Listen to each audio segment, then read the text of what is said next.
You ask Tiger to solve. This deals with linear equations with one unknown.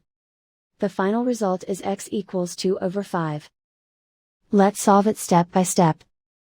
Swap sides. Group all constants on the right side of the equation. Subtract 6 from both sides. Group like terms. Simplify the arithmetic.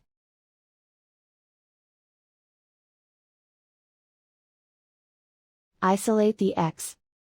Divide both sides by -5. Cancel out the negatives. Simplify the fraction. Cancel out the negatives. And so the final result is x equals 2 over 5.